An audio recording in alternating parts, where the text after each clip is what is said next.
Good morning students, you most welcome to my class.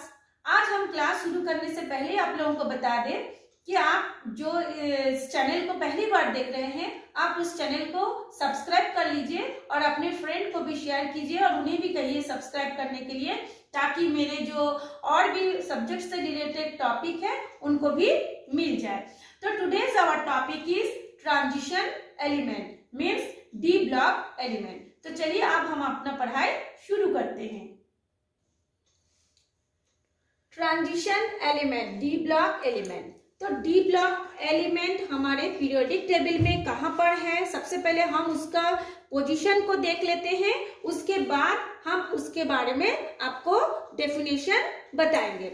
ये देखिए हमारा एक पीरियोडिक टेबल है, इधर हमारा एस ब्लॉक है, इधर हमारा पी ब्लॉक है और बीच में 3 से लेकर के 12 तक जो है ये है हमारा डी ब्लॉक के एलिमेंट। इसमें कितने एलिमेंट है, एक एक सीरीज में 10 एलिमेंट है, 1 2 3 4 5 6 7 8 9 10। ये हमारा कितना सीरीज है, 4 सीरीज है। तो चलिए अब हम इसको डेफिनेशन में बताते हैं कि डी ब्लॉक के एलिमेंट किसे कहते हैं। वो तत्व जिनके परमाणु, ये जैसे ये सारे तत्व हैं, या तो इनके परमाणु होगा अथवा इनके आयन होगा। वह तत्व जिनके परमाणु अथवा आयनों के इलेक्ट्रॉनिक विन्यास में डी कक्षक n-1 अपूर्ण रूप से भरे होते हैं। यानी हम जानते हैं डी में पूरा भरा होगा तो कितने इलेक्ट्रॉन होगा, 10 होगा। लेकिन यदि डी कक्षक 10 इलेक्ट्रॉनों से कम हो यानी अपूर्ण होगा, अपूर्ण रूप से भरे होते हैं, तब उसको क्या कहते हैं, संक्रमण तत्व कहलाते हैं। इसमें इलेक्ट्रॉन n-1 डी कक्षक में प्रवेश करता है, इस कारण इसे डी ब्लॉक के एलिमेंट भी कहते हैं। यानी कुल मिला के इसका जो अंतिम इलेक्ट्रॉन होगा वह डी ब्लॉक में, डी कक्षक में जरूर प्रवेश करेगा। कौन सा डी ब्लॉक हो सकता है, वो 3D हो, 4D हो, 5D हो, है ना, लेकिन उसका अंतिम इलेक्ट्रॉन डी ब्लॉक में जरूर जाएगा। अब ये सवाल उठता है कि ये जो n-1 का मतलब क्या है ना। आप लोग सब इसको याद कर लेते हैं, बुक से सबको पता रहता है, लेकिन यहीं पे आके आप लोग अटक जाते हैं, ये n-1 डी का मतलब क्या है। देखिए अब हम इसको नीचे में तो बताते हैं। जैसे हमने लिखा है इलेक्ट्रॉनिक विन्यास स्कैंडिनियम है, ये है ना, स्कैंडिनियम का कितना होता है एटॉमिक नंबर 21। तो 21 का जब हम इलेक्ट्रॉनिक कॉन्फ़िगरेशन देखते हैं 1s2 2s2 2p6 3s2 3p6 3d1 4s2, तो यहाँ पे 21 2 2 4 4 6 10 10 2 12 12 6 18 18 19 20 और 1 21। तो सबसे पहले देखिए कि इसमें डी जो 10 होना चाहिए, ये 10 ना होकर कितना है, 1 इलेक्ट्रॉन है, यानी ये पूरे भरे हुए नहीं है, इसलिए हम इसको कहेंगे अपूर्ण रूप से भरे हैं, पहली बात। दूसरी बात, मैंने कहा n-1 डी, तो वो डी में तो गया, लेकिन कितने नंबर के डी में गया। जैसे हम लोग जानते हैं नाभिक होता है, नाभिक, ये जैसे ये नाभिक है, नाभिक के चारों ओर क्या होता है, कक्षक होता है K-L-M-N, या फिर 1 2 3 4 से उसको हम दर्शाते हैं। तो n जो होता है उसकी संख्या, तो इसमें कितनी संख्या तक गए, n का वैल्यू कितना है, 4 है, 4 है ना। लेकिन अगर वो n की वैल्यू 4 है तो d कहाँ पड़ जाएगा, तो n में से 1 को माइनस कर दो, यानी 4 में से 1 को माइनस करेंगे तो कितना हुआ, d। तो इसका इसीलिए इसको बताया गया है n-1 d, यानी यदि n का वैल्यू 4 है तो d का वैल्यू कितना होगा, 3। इसी तरह से यदि n का वैल्यू 5 है तो d का वैल्यू होगा 4, है ना। इसीलिए यहाँ पे बोला है इलेक्ट्रॉन जो प्रवेश करते हैं n-1 डी कक्षक में प्रवेश करता है, ठीक।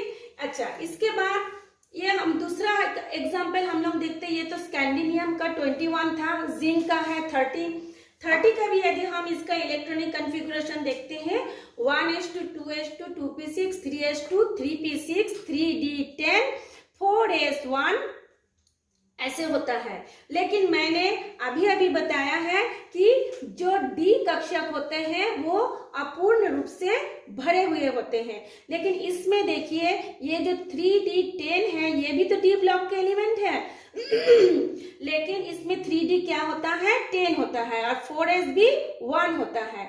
लेकिन ये फुलफिल होने के कारण, ये जो 3D पूरा भरे होने के कारण ये डी ब्लॉक के एलिमेंट होते हुए भी इसको अपवाद में रखा गया है, एक्सेप्शन में रखा गया है, यानी ये इस नियम को फॉलो नहीं करता। जिस तरह से आप लोग देखे होंगे मरकरी जो है वो क्या होता है, लिक्विड स्टेट में पाया जाता है। वो तो मेटल है फिर भी वो क्या होता है, लिक्विड स्टेट में पाया जाता है।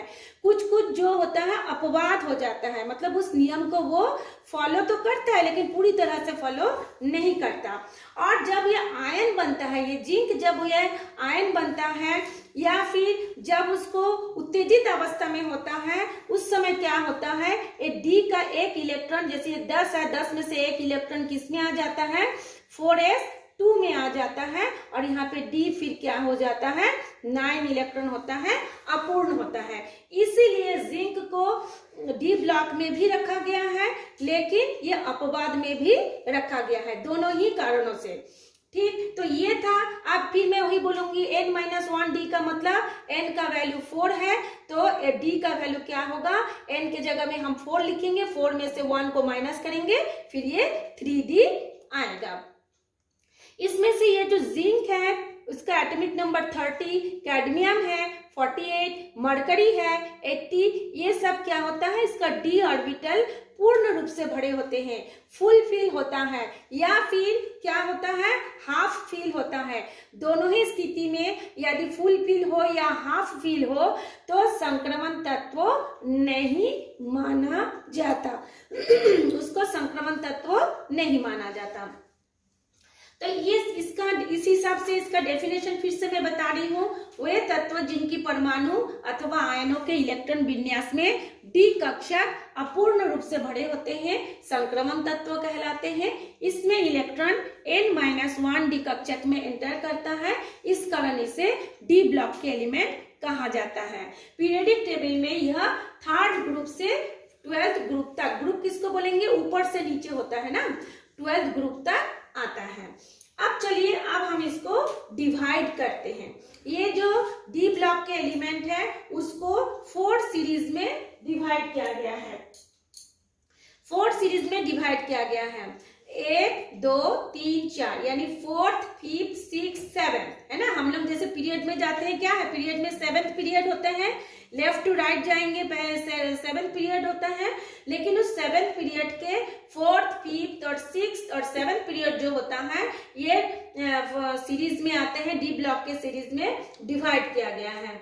तो उनमें से पहला सीरीज है आपका थर्ड सीरीज जो होता है उसको फर्स्ट मतलब में रखा गया है, फर्स्ट सीरीज में रखा गया है, लेकिन ये 3D भी कहा जाता है। इसको देखिए ये होता है 3D सीरीज कहेंगे या फिर इसको हम फर्स्ट सीरीज भी कहेंगे। अब सवाल होता है फर्स्ट सीरीज कहेंगे तो 3D क्यों कहेंगे, सेकेंड सीरीज कहेंगे तो 4D क्यों कहेंगे, ये भी एक सवाल होता है। हाँ, उसका जवाब है ये जो फर्स्ट सीरीज है उसको 3D इसलिए कहा जाता है क्योंकि जो इसका जो इलेक्ट्रॉनिक विन्यास हमेशा 3D तक और 4s तक ही सीमित रहता है ना। जितने भी इलेक्ट्रॉन का इसके इलेक्ट्रॉनिक विन्यास देखोगे, इसके जो बाह्यतम कोश होता है वो 3D और 4s तक ही सीमित रहता है, इसलिए इसको कहा जाता है 3D सीरीज। यदि हम इसको सेकंड सीरीज को देखते हैं जो कि पीरियोडिक टेबल में 5th में आता है, उसको कहा जाता है 4D सीरीज या सेकंड सीरीज। क्यों? क्योंकि इसका जो इलेक्ट्रॉनिक विन्यास होगा वो 4D तक जरूर जाता है, माने उससे आगे वो नहीं जाएगा, 4D तक और 4ns तक ही जाके वो समाप्त हो जाएगा। 5th वाला कहाँ तक पहुंचेगा, उसकी जो इलेक्ट्रॉनिक विन्यास है वो 5D तक जाके ही सीमित हो जाएगा, यानी 5D कक्षक में वो प्रवेश करेगा, वो 6D तक नहीं जाएगा। और जो 6d के जो फोर्थ सीरीज है उसको 6d सीरीज भी कहा जाता है। उसमें इलेक्ट्रॉनों का प्रवेश 6d तक जाके समाप्त हो जाता है, यानी 6d 10 या 6d 9 जो भी हो, और फिर 4s 1 से लेकर 2 तक इतना होता है। अच्छा, इसमें मैं एक चीज बता दे रही हूँ, इसको मैं लिखी नहीं हूँ। इसमें जो इलेक्ट्रॉनिक विन्यास होगा वो कैसे होगा, देखिए मैं यहाँ पे इलेक्ट्रॉनिक विन्यास लिख रही हूँ। इलेक्ट्रॉनिक विन्यास n-1 d का वैल्यू 1 से लेकर 10 तक, फिर ns का वैल्यू 1 से लेकर 2 तक, ऐसे होगा इसका इलेक्ट्रॉनिक विन्यास। n-1 d का वैल्यू 1 से 10 तक, फिर उसके बाद ns 1 से लेकर 2 तक। ये देखिए, तो n का वैल्यू यदि 5 होगा तो 5 को हम लोग n के जगह में लिखेंगे, 5 में से 1 को घटाएंगे तो कितना होगा 4, माने 4d हो जाएगा, है ना, 4d 4s। अब 4d में इलेक्ट्रॉनों की संख्या कितनी होगी, 1 से लेकर 10 के बीच में कुछ भी हो सकता है। और इसका जो n अगर 4 है तो 4s का वैल्यू कितना होगा, 4s1 भी हो सकता है, 4s2 भी हो सकता है। वो तो आपके तत्वों के जो परमाणु क्रमांक है उसकी नंबर पर डिपेंड करेगा। ठीक है, तो चलिए अब हम लोग नेक्स्ट जाते हैं। जो मैंने अभी आपको बताया है वो देखिए, इसमें हमने लिख दिए हैं। n बराबर क्या है, कक्षक जिसकी वैल्यू 1 2 3 4 5 6 7 होता है, और यदि n का वैल्यू 4 है तब d का वैल्यू क्या होगा, n-1d, यानी 4 में से 1 को घटाओ तो कितना हो जाएगा, 3d हो जाएगा। अब ये जो हमारे 3d सीरीज, 4d, 5d और 6d सीरीज था, उसमें जितनी भी एलिमेंट है मैं उस एलिमेंट का एक बार नाम आप लोगों को बता दे रही हूँ। ये आप लोगों को भी जानना बहुत जरूरी है।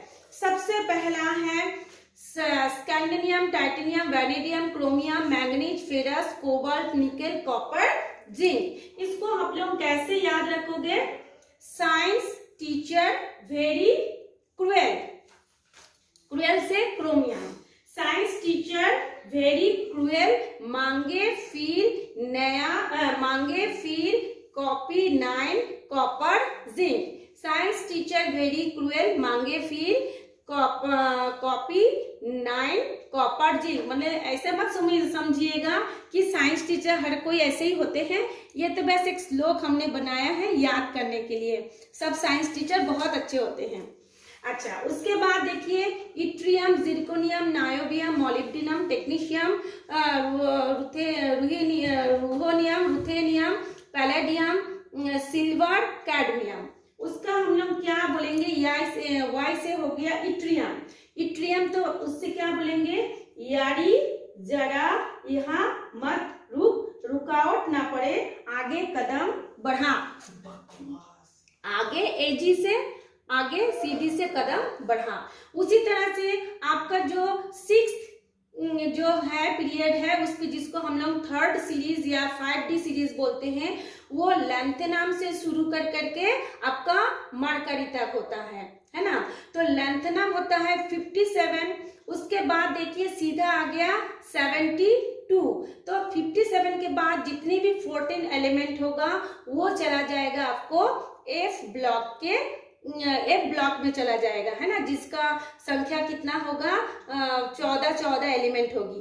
तो वो भी लैंथेनम के बाद भी एफ ब्लॉक में जाएंगे 14 एलिमेंट, और एक्टिनियम के बाद भी 14 एलिमेंट उसमें चला जाएगा। तो इसमें क्या बोलेंगे, ला हफ, मतलब हफनियम में हफ, टैंटलम से ता, ला हफ्ता, विट्रियम या टंगस्टन बोलते हैं उसको, वर्ना, रेहान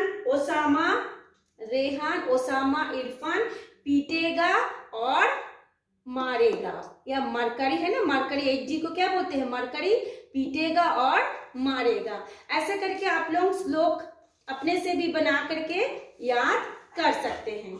तो चलिए, अब ये था हमारा डी ब्लॉक के एलिमेंट। अब हम इसकी कुछ प्रॉपर्टीज के बारे में देखते हैं कि इसका प्रॉपर्टीज कैसा होता है।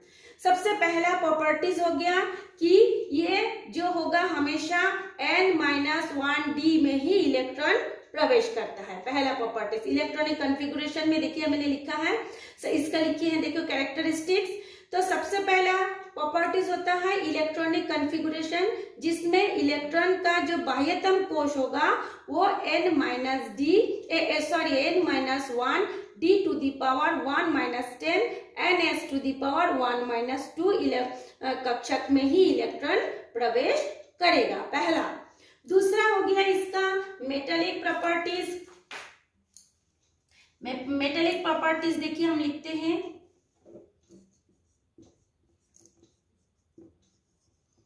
मेटेलिक प्रॉपर्टीज जो मेटल का प्रॉपर्टी होता है इसमें भी वही होते हैं। इसमें एक चमक होती है, इसमें एक शाइनिंग होती है। जैसे मेटल में शाइनिंग होती है, इसमें भी शाइनिंग होता है। इसको हम लोग डक्टाइल होती है, फिर इसका हम लोग आघातवर्धनीय होता है, तन्य होती है। फिर ये विद्युत और ऊष्मा के गुड कंडक्टर होते हैं, जो ये सब होते हैं इसका मेटेलिक प्रॉपर्टीज। दूसरा होता है क्या बोलते हैं, अच्छा हाँ, इसका हम दूसरा पॉइंट देखते हैं फिजिकल प्रॉपर्टीज। फिजिकल प्रॉपर्टीज में क्या होता है, ये सभी सॉलिड होते हैं, है ना। ये जितने भी हमने इसका एलिमेंट बताया है सभी सॉलिड होते हैं। एक्सेप्शन यानी अपवाद है मरकरी। मरकरी जो होता है वो सॉलिड नहीं होता, वो लिक्विड स्टेट में पाया जाता है। इसका जो फोर्थ कैरेक्टर होता है इसका मेल्टिंग पॉइंट और बॉइलिंग पॉइंट। इसका मेल्टिंग पॉइंट जो होता है बहुत ज्यादा हाई होता है। क्यों हाई होती है, इसलिए हाई होती है क्योंकि इसका जो बाह्यतम कोश होता है, ये देखिए, ये तो बाह्यतम कोश में जो इलेक्ट्रॉन होता है ना, 3d14s2, इसमें दोनों ही बॉन्ड बनाने में भाग लेते हैं। कौन कौन से बॉन्ड, एक हो गया मेटेलिक बॉन्ड और एक हो गया कोवेलेंट बॉन्ड। दोनों ही मेटेलिक बॉन्ड को आप जानते हैं इलेक्ट्रॉन को डोनेट करके भी बॉन्ड बनाते हैं। कोवेलेंट बॉन्ड में क्या होता है, दोनों साझा करके भी, दो इलेक्ट्रॉन साझा करके भी बॉन्ड बनाते हैं। तो इसको यदि हमको गर्म करना है या फिर इसको यदि हमको पिघलाना है तो बहुत अधिक ताप टेम्परेचर देना पड़ेगा, क्योंकि दो बॉन्ड को तोड़ना उतना आसान नहीं है। इसलिए इसका मेल्टिंग पॉइंट, मेल्ट मतलब क्या है, पिघलना, इसका मेल्टिंग पॉइंट हाई होती है 3000। जैसे ये यहाँ पे टंगस्टन, ये टंगस्टन है, ये जैसे ये टंगस्टन है, टंगस्टन का मेल्टिंग पॉइंट होता है 3410 डिग्री सेल्सियस। इसी तरह से इसका जो बॉइलिंग पॉइंट होता है वो भी हाई होती है, क्योंकि मेल्ट करने के लिए इसको इतना टेम्परेचर लगता है, बॉयल करने के लिए तो और भी टेम्परेचर लगेगा। जैसे हम लोग पानी गर्म करते हैं तो थोड़ी सी तापमान में पानी गर्म होता है, लेकिन बॉइलिंग होता है 100 डिग्री सेंटीग्रेड में। तो इसका मेल्टिंग पॉइंट, पहले वो मेल्ट होगा तब तो वो बॉइलिंग होगा, इसलिए इसका बॉइलिंग पॉइंट भी हाई होते हैं due to metallic bond and covalent bond. तो ये जो रिहेनियम है उसका जो बॉइलिंग पॉइंट होता है वो होता है 568 डिग्री सेंटीग्रेड, यानी इतने तक वो हाई टेम्परेचर पर वो पहले पिघलेगा, फिर इतना टेम्परेचर पर वो जाके उबलने लगेगा। तो ये है आप लोगों का ट्रांजिशन एलिमेंट यानी डी ब्लॉक एलिमेंट। तो डी ब्लॉक के एलिमेंट के बारे में ये बेसिक नॉलेज जब तक आप नहीं समझेंगे, इसी से रिलेटेड इसके बाद हमने बहुत से क्वेश्चन हमको पढ़ना है, उसका आंसर हमको समझना है। पहले आप इसको अच्छी तरह से जब तक नहीं समझ पाएंगे वो सारे क्वेश्चन का आंसर आपको समझने में दिक्कत होगा। तो चलिए आप पहले इसको थोड़ा समझ लीजिए, ध्यान से पढ़ लीजिए, उसके बाद हम आपको आगे का पढ़ाएंगे। आज इतना ही तक हम अपना क्लास को समाप्त करते हैं।